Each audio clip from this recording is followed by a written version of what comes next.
Good morning my dear student. बेटा last topic अपना चल रहा था एटॉमिक स्ट्रक्चर का क्वांटम नंबर। क्वांटम नंबर हम लोगों ने सीख लिया था कितने टाइप की होती हैं, कैसे इसके न्यूमेरिकल अटेम्प्ट किए जाते हैं। आज हम सीखने जा रहे हैं पाउली एक्सक्लूजन प्रिंसिपल। पाउली ने क्या बताया था बेटा कि इन्होंने बताया था कि किसी भी ऑर्बिटल है जो उसमें अगर दो इलेक्ट्रॉन प्रेजेंट हैं तो उनकी चारों क्वांटम संख्याएं। तो पाउली एक्सक्लूजन प्रिंसिपल क्या कह रहा बेटा कि चारों क्वांटम संख्याएं किसी ऑर्बिटल में समान नहीं होती हैं। तो लिखो बेटा, डेफिनेशन लिखो इसकी। पहले तो लिखो, according to this rule two electron in any orbital एक ऑर्बिटल की बात हो रही बेटा, याद रखना। इसमें अगर दो इलेक्ट्रॉन प्रेजेंट हैं तो two electron in any orbital can not have same set of four quantum number is called Pauli exclusion principal.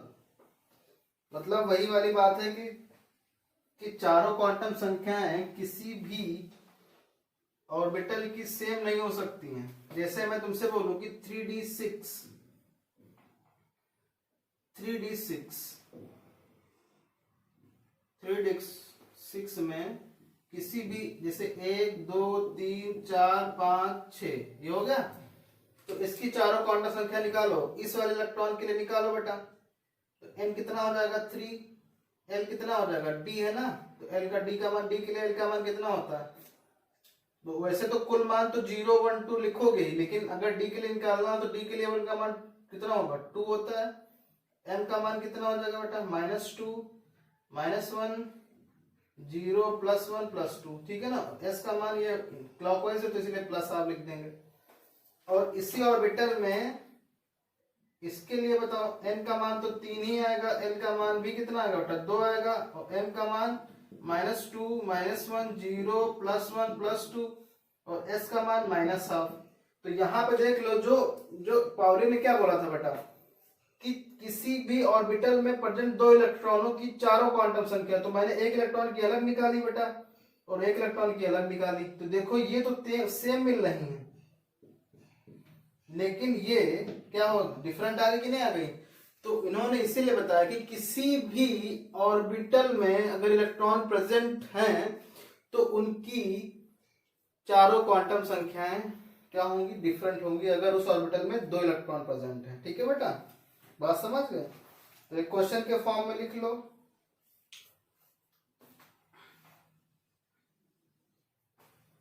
Verify the Pauli's principle. Question लिखो बेटा, verify the Pauli's exclusion principle for dxy orbital in copper atom। तो copper का 29 होता है बेटा। तो 1s2 2s2 2p6 3s2 3p6 4s1 3d10 यही electronic configuration होता है। तो 3d10 को इधर लाओ मैदान में, इलेक्ट्रॉनिक कॉन्फ़िगरेशन करिए बेटा। 1 2 3 4 5 1 2 3 4 5 6 7 8 9 10। तो पहला जो सेल होता है वो कौन सा होता है, dxy dyz dzx dx² - y², ये dz²। ठीक है, जितने ऑर्बिटल होते हैं पूछ कौन से रहे हैं, बोलिए बेटा पूछ कौन से रहे हैं, dxy के। यानी कि इस ऑर्बिटल के चारों क्वांटम संख्या बताओ।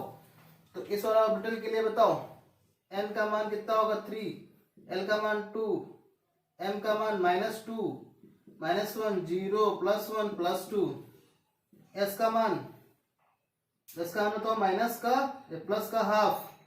इसके लिए याद हो, इस वाले इलेक्ट्रॉन के लिए 3, l का मान 2, m का मान -2 -1 0 +1 +2, s का मान +12। देखो वेरीफाई हो गया बेटा। तो इस तरीके से हम लोग पता कर सकते हैं कि भाई चारों क्वांटम संख्याएं किस तरीके से होंगी। ठीक है, तो क्वांटम संख्या तो खत्म हुआ बेटा। ठीक है, हुंस रूल आपको बता ही चुका हूं, हुंस रूल क्या होता है बेटा। ठीक है, ओके। और अब half filled and fulfilled concept सीख लो। लास्ट टॉपिक है इस चैप्टर का, half filled and fulfilled.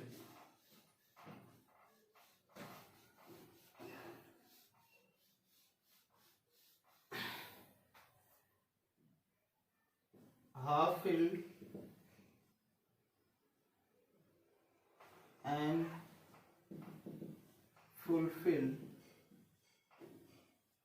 Orbital.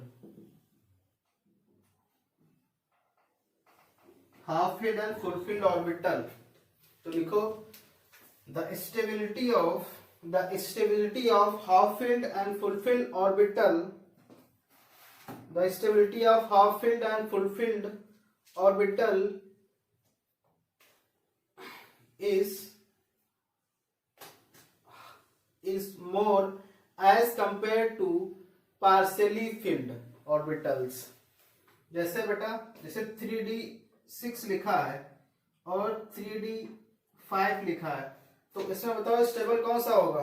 ये वाला स्टेबल होगा, जबकि इसमें इलेक्ट्रॉन ज्यादा है, इलेक्ट्रॉन कम है ना इसमें इलेक्ट्रॉन। बट ये क्या है बेटा, ये फुलफिल्ड है, क्योंकि डी में कितने ऑर्बिटल होते हैं? 5 होते हैं, 1 2 3 4 और एक 5, तो 1 2 3 4 5, तो 5 केवल एक ही डायरेक्शन में घूम रहे हैं। अब इसमें क्या है बेटा, बोलो? 1 2 3 1 2 3 4 5, तो 1 2 3 4 5 और 6। ठीक है ना बेटा, आप समझ रहे हो? ये क्या होगा, लेस स्टेबल हो जाएगा, इसके अपेक्षा लेस स्टेबल। ये क्या हो जाएगा, मोर स्टेबल। तो यहाँ पे क्या लिखोगे, ठीक है, स्टेबल। तो half filled and full filled orbitals are more stable as compare to partial orbital. तो इस तरीके से आप क्या कर सकते हो बेटा, ऑर्बिटल को फाइंड आउट कर सकते हो। जैसे मैं पूछूं कि arrange the orbital according to their stability, 3d4 3d6 3d5